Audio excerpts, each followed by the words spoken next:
नमस्कार, टाइम्स हिमाचल के लिए आज दिन भर में हेडलाइंस के साथ मैं सपना शर्मा आपका स्वागत करती हूं। पेश है आज दिन की मुख्य खबरें। नेता प्रतिपक्ष जयराम ठाकुर ने प्रदेश सरकार पर केंद्र द्वारा मिली आपदा राशि से सरकार चलाने का लगाया आरोप। स्वास्थ्य मंत्री कर्नल धनीराम शांडिल ने दीनदयाल उपाध्याय अस्पताल शिमला में करोड़ों की योजनाओं का किया शुभारंभ। राजस्व मंत्री जगत सिंह नेगी ने कहा, मणिमहेश में हालात सामान्य, विपक्ष पर लगाया सोशल मीडिया के माध्यम से झूठ बोलने का आरोप। बादल फटने और मौसम में परिवर्तन को लेकर हिमाचल ज्ञान विज्ञान समिति ने आयोजित की विचार संगोष्ठी। राज्य सहित प्रदेश भर में बारिश से अभी भी संपर्क मार्ग अवरुद्ध, संचार माध्यम भी दुरुस्त नहीं। भूस्खलन और मलबा आने से श्री नैना देवी जाने के सारे संपर्क मार्ग कटे, प्रशासन मार्गों को खोलने में जुटा। ढालपुर में नेता प्रतिपक्ष एवं पूर्व मुख्यमंत्री जयराम ठाकुर ने प्रदेश सरकार पर तीखा हमला करते हुए कहा कि हिमाचल प्रदेश में केंद्र सरकार के द्वारा जो आपदा राहत दी गई है, आज उससे कांग्रेस सरकार चल रही है। केंद्र सरकार के द्वारा आपदा से प्रभावित परिवारों के लिए धनराशि दी गई है, लेकिन प्रदेश की कांग्रेस सरकार उसे आपदा प्रभावितों को न देकर उसे अपना खर्च निकाल रही है, जो कि बिल्कुल भी सही नहीं है। नेता प्रतिपक्ष एवं पूर्व मुख्यमंत्री जयराम ठाकुर ने कहा कि जब मुख्यमंत्री से विधानसभा में भी साल 2023 में केंद्र से मिली राहत के बारे में जानकारी मांगी गई थी, तो वे उसे भी अभी तक सही तरीके से पेश नहीं कर पाए हैं। मुख्यमंत्री बार बार केंद्र सरकार पर भी आरोप लगाते रहते हैं कि केंद्र सरकार उनकी मदद नहीं कर रही, जबकि सच्चाई ये है कि बीते 2 सालों में 5,500 करोड़ रुपए आपदा राहत के लिए केंद्र सरकार के द्वारा जारी किया गया है। हिमाचल प्रदेश के कई इलाकों में बाढ़ के चलते हजारों लोग प्रभावित हुए, लेकिन अभी तक उनके नुकसान का भी जायजा नहीं लिया गया। सरकार को चाहिए कि वो आपदा प्रभावितों की मदद के लिए अतिरिक्त पटवारी, कानूनगो और तहसीलदार की नियुक्ति करें, ताकि प्रभावित परिवारों के नुकसान का आकलन जल्द से जल्द किया जा सके और उन्हें राहत मिल सके। आपदा ने बहुत ज़्यादा नुकसान किया। अभी तक जो जानकारी मिली है, लगभग 350 लोगों से ऊपर जिंदगी चले गई, जो बहुत बड़ा आंकड़ा हिमाचल जैसे छोटे प्रदेश के लिए चिंता का विषय है। हिमाचल हर साल जिस तरह से 5,000 10,000 करोड़ रुपए के इस डैमेज के कारण पीछे जाता जा रहा है, तो उसके कारण आगे बढ़ने की संभावना जो हम सोचते थे हिमाचल प्रदेश में, उन सारी चीज़ों पर प्रश्न चिन्ह लग रहा है। लेकिन स्टेट गवर्नमेंट की रिस्पॉन्सिबिलिटी है, उनको कार्य करना चाहिए युद्ध स्तर पर राहत कार्य, और ख़ास तौर से जो प्रभावित लोग हैं उनको मदद हो सके, ये सरकार का काम है, प्रदेश सरकार का काम है। और मुझे इस बात को लेकर संतोष है कि केंद्र सरकार मदद कर रही है। 550 करोड़ के लगभग, ये 5,500 करोड़ के लगभग जो है हिमाचल प्रदेश को अभी तक 2023 के बाद पैसा मिल चुका है। स्वास्थ्य एवं परिवार कल्याण मंत्री कर्नल डॉक्टर धनीराम शांडिल ने राजधानी शिमला स्थित दीनदयाल उपाध्याय जोनल अस्पताल में करोड़ों रुपए की लागत से तैयार की गई विभिन्न परियोजनाओं का शुभारंभ किया। इस दौरान उन्होंने अस्पताल की पुरानी एवं नई इमारत को जोड़ने वाले संपर्क सेतु, मॉड्यूलर ऑपरेशन थिएटर और विशेष नवजात शिशु देखभाल इकाई का भी लोकार्पण किया। स्वास्थ्य मंत्री डॉक्टर धनीराम शांडिल ने कहा कि इन परियोजनाओं से मरीजों को आधुनिक सुविधाएं उपलब्ध होंगी और अस्पताल की सेवाएं और अधिक सुदृढ़ होंगी। उन्होंने कहा कि प्रदेश सरकार हर विधानसभा क्षेत्र में 70 आदर्श स्वास्थ्य संस्थान स्थापित कर रही है, जहां 6 विशेषज्ञ चिकित्सक तैनात होंगे और सभी जरूरी सुविधाएं उपलब्ध करवाई जाएंगी। रिपन अस्पताल में मशीनों और स्टाफ की कमी को भी शीघ्र पूरा करने का आश्वासन उन्होंने दिया। हमारे माननीय मुख्यमंत्री महोदय का भी ये सपना रहता है कि हम स्वास्थ्य सेवाओं को इतनी उत्कृष्ट बनाएं, अंतर्राष्ट्रीय स्तर की मशीनरी हो, और जो हमारी प्रौद्योगिकी इसमें जो पराकाष्ठा पे स्तर है हमारी मशीनरी का, वो हो, और इस प्रकार की सेवाएं हो पूरे हिल स्टेट में, हमारे पर्वतीय राज्य में, कि जो किसी भी प्रकार के लिए हमें इधर उधर दूर ना जाना पड़े। इसलिए आदर्श स्वास्थ्य संस्थान जैसे जो हम स्थापना कर रहे हैं, जितने भी संस्थान बन रहे हैं, इन्हें धीरे धीरे मशीनरी ले रहे हैं। कई हजारों करोड़ की मशीनरी खरीदी जा रही है। हमारी बेस्ट डायमंड रिंग डिजाइन्स। लड़की देखने गए थे तो पहली बार में पसंद कर ली थी। और दिखाइए। इनकी तरह गारंटी के साथ आती तो हाँ कर लेता। Happy anniversary. सबसे अनमोल मुस्कान खिलती है सिर्फ हीरो से। सजाइए अपने खास पल, वर्मा ज्वेलर्स। आपदा के बाद सुखू सरकार के राजस्व मंत्री जगत नेगी 8 दिनों तक भरमौर में डटे रहे और राहत बचाव कार्यों की निगरानी करते रहे। अब जगत नेगी वापस शिमला लौट आए हैं। शिमला पहुंचने के बाद उन्होंने कहा कि भरमौर में स्थिति काफी बेहतर है। वहां पर जितने भी लोग फंसे हुए थे उन्हें सुरक्षित निकाल लिया गया है और जो शव पड़े थे उन्हें हेलीकॉप्टर की मदद से चंबा पहुंचाया गया है। अब केवल पुलिस और एनडीआरएफ के जवान वहां पर है। सड़कों को खोलने का काम युद्ध स्तर पर किया जा रहा है और 3 दिन के भीतर सड़कों को बहाल किया जाएगा। राजस्व मंत्री जगत सिंह नेगी ने कहा कि भरमौर में जब आपदा आई तो उसके बाद एक पार्टी विशेष द्वारा अफवाहों को बड़ी तेजी से फैलाया गया। लोगों को गुमराह करने की कोशिश की गई और हजारों लोगों के मरने की बातें सोशल मीडिया पर फैलाई गई। सरकार द्वारा ही नेटवर्क को बंद करने की बातें कही जा रही थी, जबकि नेट का पूरा कंट्रोल निजी कंपनियों के पास होता है। कुछ चैनल और सोशल मीडिया द्वारा 2000 लोगों की मौत की खबरें चलाई गई और कुछ लोग तो ऐसे थे जो 5000 लोगों के मरने की बात कर रहे थे। एक पार्टी विशेष जो है इसी काम में लगी रहती है कि किस तरह से लोगों को भ्रमित करें, गुमराह करें और लोगों में ये रोष था कि सरकार ने जो है कुछ बात छुपाने के लिए नेट को बंद कर दिया है। अब हमने जाकर लोगों को समझाया कि नेट का जो पूरा कंट्रोल है, एक तो ये प्राइवेट कंपनियां हैं, चाहे एयरटेल है, चाहे जियो है, बीएसएनएल है, और अगर इसको बंद करना हो तो केंद्र सरकार के परमिशन के बिना और वो भी विशेष परिस्थितियों में, जैसे कोई आतंकवाद हो गया, कोई लॉ एंड ऑर्डर प्रॉब्लम हो गया, वो केंद्र सरकार के गृह मंत्रालय जो है इसकी इजाज़त देते तभी बंद होता है। तो लोगों को इसकी, आम आदमी को इसकी जानकारी नहीं है, तो वो बेचारे उनको जो है गुमराह किया गया और उससे ये लगा कि बहुत ज़्यादा त्रासदी हुई है। और साथ में फिर इन्होंने कहना शुरू कर दिया, नेशनल चैनल पर कई लोग बड़े धड़े से कहने लगे, कोई कहता 1000 चला गया, कोई कहता 2000 चला गया। रास्ते में मुझे लोग मिला 5000 भी बात कर रहे थे। तो ये अफवाहें फैलाने वाले जो लोग हैं इनके ऊपर, और ऐसे चैनलों को या ऐसे यूट्यूबर्स को जो बिना वेरिफिकेशन के ऐसे आपदा के समय में तरह तरह के अफवाहें फैलाते हैं। मुख्यमंत्री के हमीरपुर 1 दिवसीय दौरे को लेकर हमीरपुर के सर्किट हाउस पहुंचे भोरंज के विधायक एवं जिला शिकायत निवारण समिति के अध्यक्ष सुरेश कुमार ने कांग्रेस कार्यकर्ताओं के साथ बैठक की। इस दौरान कांग्रेस पार्टी के वर्तमान जिला अध्यक्ष सुमन भारती, कांगड़ा केंद्रीय सहकारी बैंक के अध्यक्ष कुलदीप पठानिया, एनएसयूआई के प्रदेश अध्यक्ष टोनी ठाकुर सहित अन्य पदाधिकारी व कार्यकर्ता मौजूद रहे। विधायक सुरेश कुमार ने पूर्व केंद्रीय मंत्री एवं सांसद हमीरपुर अनुराग ठाकुर के द्वारा की गई टिप्पणियों पर भी पलटवार किया। उन्होंने कहा कि वर्ष 2023 में प्रदेश में आई भारी आपदा के नुकसान का आंकड़ा 12,000 करोड़ आंका गया था, लेकिन केंद्र सरकार ने 2025 में नाम मात्र की सहायता मुहैया कराई है। उन्होंने कहा कि हिमाचल प्रदेश लगातार कई वर्षों से आपदा का डंक झेल रहा है, लेकिन केंद्र सरकार पर्याप्त मदद नहीं दे रही। जहाँ तक केंद्रीय मदद की बात है, 2023 में आपदा आई, उसके बाद 2024 में आपदा आई और अब 2025 में आपदा आई है।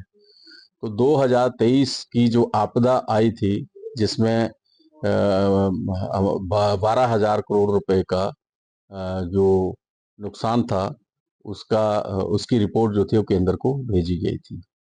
लेकिन दुर्भाग्य यह है कि 2023 में हुई आपदा के एवज में जो पैसा आया वो आया 2025 में, और उसमें पैसा 12,000 करोड़ रुपए के नुकसान पे आया 500 करोड़ रुपए। जीएसटी में संशोधन के मुद्दों पर उन्होंने कहा कि वरिष्ठ कांग्रेस नेता एवं नेता प्रतिपक्ष राहुल गांधी के सुझावों को केंद्र सरकार ने माना है और यह संशोधन किया है। हिमाचल प्रदेश में कांग्रेस की स्थिति और नगर निगम चुनाव में देरी के मुद्दे पर सांसद अनुराग ठाकुर के बयान पर उन्होंने कहा कि प्रदेश में भाजपा का हाल खराब है और भाजपा गुटों में बंटी हुई है। पूर्व केंद्रीय मंत्री जी का, जैसा मैंने कहा कि उनके वो बिना सिर पैर की बातें करते हैं। हालात कांग्रेस सरकार के खराब नहीं है, हालात भारतीय जनता पार्टी के खराब है। जिस तरीके से भारतीय जनता पार्टी आज छोटे छोटे गुटों में बंटी है, आज 5 गुट भारतीय जनता पार्टी में सक्रिय हुए हैं और 5 की अपनी अलग अलग जुबान है। सोलन में लैपटॉप्स पर कमाल का ऑफर सकते हैं। यहाँ सिर्फ 2000 रुपए पर मंथ से EMI भी स्टार्ट है। साथ ही यहाँ एंड ऑफ सीजन सेल में अप टू 50% तक के डिस्काउंट के साथ आप फ्रिज, वॉशिंग मशीन, LED जैसी इलेक्ट्रॉनिक्स भी अपने घर ले जा सकते हैं। Electronics D mall Solan. Himachal Pradesh में साल दर साल बरसात में बादल फटने, भूस्खलन की घटनाओं में वृद्धि हो रही है। इस वर्ष भी मानसून में बारिश का कहर बना रहा। प्राकृतिक आपदा को लेकर हिमाचल ज्ञान विज्ञान समिति ने शिमला में एक विचार संगोष्ठी का आयोजन किया। इसमें तकनीकी विशेषज्ञों के साथ साथ विभिन्न क्षेत्रों से जुड़े लोगों ने पर्यावरण में आ रहे बदलाव, आपदा प्रबंधन और स्थायी विकास के मॉडल पर अपने विचार रखे। समिति के अध्यक्ष डॉक्टर ओम प्रकाश ने कहा कि हिमाचल ज्ञान विज्ञान समिति लंबे समय से पर्यावरण, स्वास्थ्य और शिक्षा के क्षेत्र में कार्य कर रही है। मौजूदा परिस्थितियों में ये और भी जरूरी है कि बदलते पर्यावरण और बढ़ती आपदाओं के कारण पर गहरी चर्चा हो और स्थायी समाधान तलाशे जाएं। वर्ष 1997 में 11 अगस्त को शिमला के चिड़गांव क्षेत्र में भीषण बाढ़ आई थी, जिसमें सैकड़ों लोग मारे गए। उस समय भी समिति ने इस विषय पर गंभीर चर्चा की थी, लेकिन दुखद है कि आज 28 साल बाद भी उससे कोई सबक नहीं लिया गया और जब आपदा और भी बड़ा स्वरूप धारण कर चुकी है। 1997 में 11 अगस्त को चिड़गांव में बाढ़ आई थी और उसमें 400 के करीब लोग की मौत हुई थी। उस समय भी ज्ञान विज्ञान समिति ने इसका स्टडी किया था। उसमें 3 बातें हमने कही थी।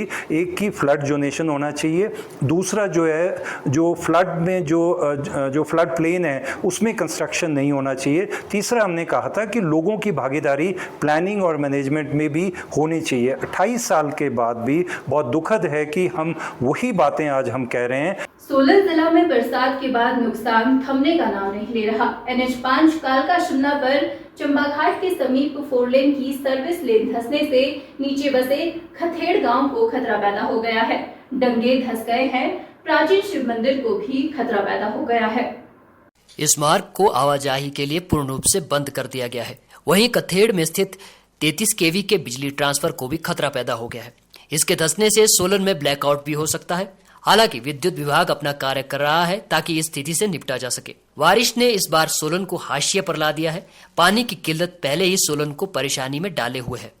हिमाचल प्रदेश में पिछले तकरीबन 1 माह से हो रही लगातार बारिश ने करोड़ों का नुकसान किया है। सोलन जिला भी जो है इससे अछूता नहीं है और इस समय जो हम खड़े हैं सोलन के कथेड़ में खड़े हैं। पुलिस लाइन के समीप जो NH का जो बड़ा हिस्सा है, एक वो सड़क जो है यहाँ पर बैठ गई है, जिस वजह से सड़क से निचली तरफ जो है डंगा उसको जो है यहाँ पे नुकसान पहुंचा है। मंदिर है एक, उसके में जो है दरारें आ गई हैं। वही जो जमीन है यहाँ पर फट चुकी है। जो कथेड़ को जाने वाला लिंक रोड है उसे यहाँ पर बंद किया गया है और जो बिजली विभाग की ST लाइन है उसे भी यहाँ पे नुकसान पहुंच रहा है। तो कहीं ना कहीं एक बड़ी लापरवाही NH की तरफ से यहाँ पर देखने को मिल रही है, क्योंकि कई बार तकरीबन 10 से ज़्यादा बार ये जो सड़क है यहाँ पर बैठ चुकी है और जिसको ठीक करने का यहाँ पर NHA द्वारा समय समय पर प्रयास किया गया, लेकिन वो सारा प्रयास यहाँ पर फेल होता हुआ नजर आया। अब देखना यही होगा कि कब तक जो है NHA जो है इस सड़क को ठीक कर पाता है और जो नीचे मंदिर है और जो सड़क है और जो लोग इससे नीचे रह रहे हैं उन्हें राहत की सांस मिलती है। टाइम्स हिमाचल के लिए सोलन से अमरप्रीत सिंह की रिपोर्ट। सराज में हुई भीषण आपदा से वर्तमान हालात सामान्य नहीं दिख रहे। अभी तक सड़कें भी बहाल नहीं हो रही। इस विषय को लेकर बाली चौकी का युवा प्रतिनिधिमंडल उपायुक्त मंडी से मिला और उन्हें ज्ञापन सौंपा। युवा युवराज डोगरा ने बताया कि आपदा से सराज में त्रासदी से संपर्क मार्ग अवरुद्ध है। वहीं बाली चौकी में लोगों को राशन भी नहीं मिल रहा। मोबाइल सेवा भी ठप पड़ी है। लोगों को 10 से 15 किलोमीटर दूर जाना पड़ता है। उन्होंने प्रशासन से मांग की है कि जल्द से जल्द राशन मुहैया करवाया जाए और मोबाइल सेवाओं को भी सुचारू रूप से चलाया जाए। सराज में इस मानसून में बहुत तबाही हुई है और प्रभावितों के जख्मों को भरने में एक लंबा समय लग जाएगा। संपर्क सड़कें अभी भी टूटी पड़ी हैं और संचार माध्यम भी काम नहीं कर रहे हैं। लोगों को मोबाइल सेवा न मिलने से परेशानियां बढ़ रही हैं। बाली चौकी क्षेत्र पिछले 1 हफ्ते से जहां ना बिजली है ना नेटवर्क की सुविधा है और लगभग हमारे 90% रोड जो बाली चौकी क्षेत्र के है वो पूरी तरीके से बंद है। तो उस कारण से अभी जो हमारे क्षेत्र के अंदर बहुत से गांव ऐसे हैं जहां पे हमने 1-1 महीने का राशन स्टॉक पे था, लेकिन अब जब रोड पूरी तरीके से बंद है तो उन गांवों के अंदर उन परिवारों के पास जो है अब वो राशन की समस्या उत्पन्न होना स्वाभाविक है। विश्व प्रसिद्ध शक्तिपीठ श्री नैना देवी को अन्य राज्यों से जोड़ने वाले सभी संपर्क मार्ग बंद हो गए हैं। देर रात से हो रही लगातार मूसलाधार बारिश के कारण श्री नैना देवी आनंदपुर साहिब, श्री नैना देवी नंगल डैम और श्री नैना देवी बिलासपुर मार्गों पर भारी भूस्खलन और सड़कों पर पानी भर गया है। रात भर दमादम चमकती डरावनी बिजली ने स्थानीय लोगों की चिंता बढ़ा दी है। हालात ये है कि श्रद्धालु और आसपास के ग्रामीण परेशान हैं और मंदिर तक पहुंचने वाले सभी रास्ते बाधित हो चुके हैं। प्रशासन और लोक निर्माण विभाग ने अपनी टीमें मौके पर तैनात कर दी है। सड़क मार्ग खोलने और यातायात बहाल करने के लिए राहत कार्य तेजी से जारी है। प्रदेश से लेकर पड़ोसी राज्यों से हजारों श्रद्धालु प्रतिदिन श्री नैना देवी दर्शन के लिए आते हैं। ऐसे में संपर्क सड़कों के क्षतिग्रस्त हो जाने से सभी को दिक्कतों का सामना करना पड़ रहा है। मैं नैना देवी मंदिर में आया हुआ हूँ। यहाँ पे कल रात को आया था जी, और कल मौसम साफ था, लेकिन आज सुबह करीब रात को 2:30-3 बजे बारिश शुरू हुई और बहुत ज़्यादा मतलब बारिश हुई है, और जिसकी वजह से रास्ते जगह जगह पे नैना देवी से अगर नीचे को जाना है हम लोगों ने तो रास्ते बंद हैं। और प्रशासन कोशिश कर रहा है खोलने की, लेकिन रिक्वेस्ट ये है कि जितनी जल्दी हो सकेगा तो हमारे को उतनी जल्दी हम अपने डेस्टिनेशन पे पहुंच सकेंगे।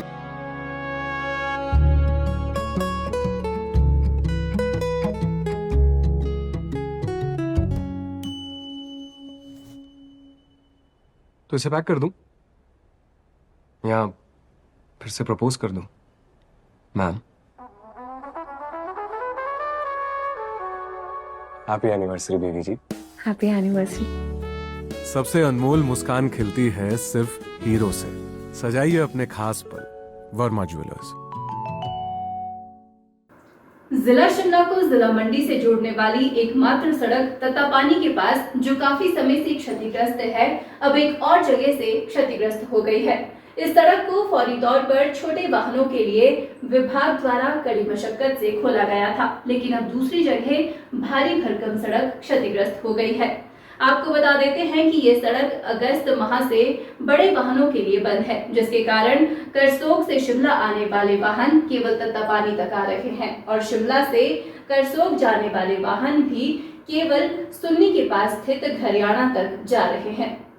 इस संदर्भ में यदि सरकार व संबंधित विभाग के द्वारा समय रहते उचित कदम न उठाए गए तो कभी भी कोई अप्रिय घटना घट सकती है। या यूं कहें कि सरकार को सुन्नी से तत्तापानी तक वैकल्पिक मार्ग तय करना होगा। सुन्नी से घरियाणा के बीच की सड़क क्षतिग्रस्त हो गई है, जो भी आने वाले दिनों में और परेशानी पैदा कर सकती है। सड़क के दूसरी ओर से गिरने से अब वाहन चालक डर रहे हैं और यदि थोड़ा भी और गिरता है तो ये सड़क न केवल बंद होगी बल्कि नुकसान भी कई गुना बढ़ जाएगा।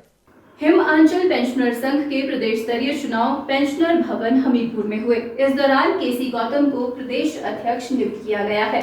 सर्वसम्मति से उनके नाम पर अध्यक्ष पद की मुहर लगी। वहीं महासचिव ओम राज कंवर तथा कोषाध्यक्ष की जिम्मेवारी शंभू राम जसवाल को सौंपी गई है। प्रदेश कार्यकारिणी का गठन चुने हुए प्रतिनिधियों के माध्यम से किया जाएगा।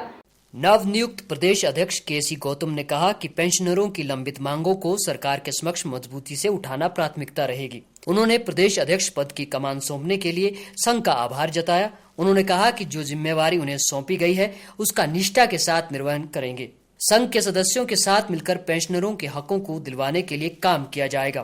पेंशनों की मांगों के बारे में जागरूक होके और तीव्रता से कोई पग उठाने का प्रयास करेंगे। इसके साथ हमारे जो आशीर्वाद पेंशन साथियों का हमारे को मिला, हम प्रयास करेंगे कि हम भविष्य में उनको निराश न करें। आज दिन भर के लिए बस इतना ही। ताज़ा अपडेट और खबरों के लिए आप बने रहिए हमारे साथ। देखते रहिए टाइम्स हिमाचल। हर अपडेट के लिए हमें फॉलो करना ना भूलें, क्योंकि हम हैं सच की राह पर सबसे आगे। फेसबुक के साथ साथ अब हम यूट्यूब और इंस्टाग्राम पर भी उपलब्ध है।